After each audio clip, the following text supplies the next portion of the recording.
Arsenal are title contenders. They're on top of the league. Last season they were there. They were chasing it. The question is, have they had enough experience and what it takes around the whole squad? That's the question. To keep pushing it. I think anyone who finishes above City wins it. I mean, that goes without saying. That sounds like Michael Owen-ish. that is. So you're saying that City will definitely be up there. I'm saying City is the team to beat. Okay. City is absolutely the team to beat. I get it. Yeah. I mean, if City finish third and you finish above them in second, I don't think two teams are going to finish above. That's another conversation. But there's no one in the league. Do Arsenal have the squad to remain there or be in and around there and possibly be at the top come the end of the season? I think the question should be, does Arteta have the solutions? Yeah, but the solution does it not lie in the squad? No, it lies with the manager. But what do you think the personnel are good enough?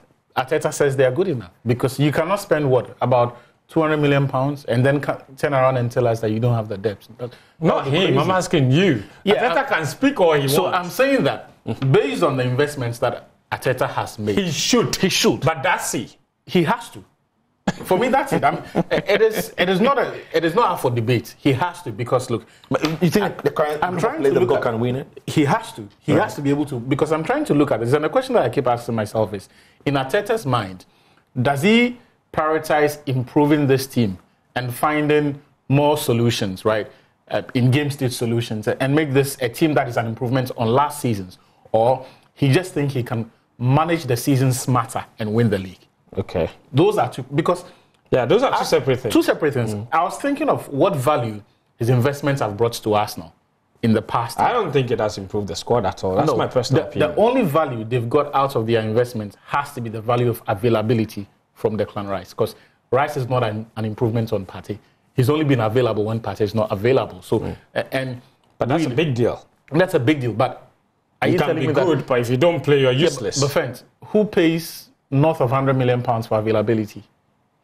Unless it wins you the league, that's a bad investment. I actually do think it was one of the other reasons they signed Declan Rice, because his injury record is excellent. He doesn't get injured. So I'm just saying always there. I'm just saying that availability argument only makes sense if it delivers the Premier League.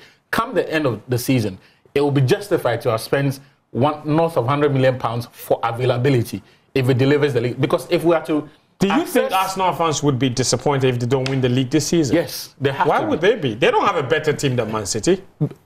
That's on the manager. I don't even think they have a better team than Liverpool. That's on the manager. But listen, I think the only reason why Arsenal won't win I don't think the squad is good enough to win the league is because they don't have an assured goal scorer. And that is something that was also lacking come the end of last season. Yeah. And that is why I think in general... So goal scorer, that's their biggest I think in general they're looking to get... There were talks of Ivan Toney, there were talks of Vlahovic. But guys, the reason I keep going back to this whole Arteta thing is he spent £67 million on Kai Havertz. He just delivered a winner, 3 points. So we need to see that on a regular basis. Look, you cannot spend this much money on all of these players and for there to still be a conversation about the solutions for which we're told that you were bringing these players for. Then what was the point in signing Havertz if he is not raising the floor of that forward? Fair enough. What about the team that spent £1 billion? Chelsea Football Club. Thank you, Siko. They went to... We scored 4 against Manchester City FC. We didn't lose to Manchester City Look, FC. This is Chelsea. They played 4-4 against Man City, where the better team should have won. All right? And we're disappointed for the international break to come around because they thought it disrupted their momentum. They came back, went to Newcastle, who had 11 injuries to key players. And the real Chelsea showed up. And then they scored first. All right, Newcastle. Chelsea pulled back 1-1. At that point, everyone thought, okay, Chelsea, they're back. No, they were not. Well, they were back. But back to losing. All right? And this was a fantastic finish. I'm not gonna lie. After this, it's 2-1. And Chelsea has a chance to fight back. This was then, one of the exactly a few seconds later, Thiago Silva does this. That's it. All right. That's that. Gives it away. And then no pressure. I love this finish. Yeah, it's a fantastic finish. It's just emphatic. No messing around. Gives the goalkeeper the eyes. Joelinton. Yeah, just emphatic. A bit of hesitation from Thiago Silva. This is unlike him. Not sure what he was trying to do, but anyway, at this point, it's 3-1. If anybody thought there was still any slight hope of comeback, that was all eclipsed after this went in. Yeah, my best goal of the night. But this was some really bad defending because he saw Anthony Gordon take off, didn't stay with him, just relaxed. So you see him right from the moment the pass was made. Madueke's, what's his name? Badiashile saw him, didn't track his run, allowed him to get the ball, control it, and then shoot past him. It's a defender's nightmare when a striker is running on your shoulder because you're not sure if you take the initial step, you're going to play him offside, especially if you are not supposed to be the last one. You are betting on the fact that you're on the right side of the line, and so you don't want to be the one stepping back to get him on because if he takes off, Gordon is quick. You're not going to catch him. Because he's going wide. The moment he steals a match ahead of you and takes off, you have to follow. From that point, it is no longer a question of the offside trap. But the point is, because he doesn't follow, he doesn't put him under pressure. At that point, Gordon gets the ball, turns to face the goal, right? And in that moment, Badiashile is disadvantaged because he doesn't know which angles he's defending. And in that moment, for the forward or the midfield, whoever is in possession of the ball, it's all about the angles. That's fair. But the biggest issue that Mauricio Pochettino pointed out, that everybody saw watching this game, was the attitude. He says Chelsea were so weak in every single challenge. In fact, Thiago Silva even said it after the game.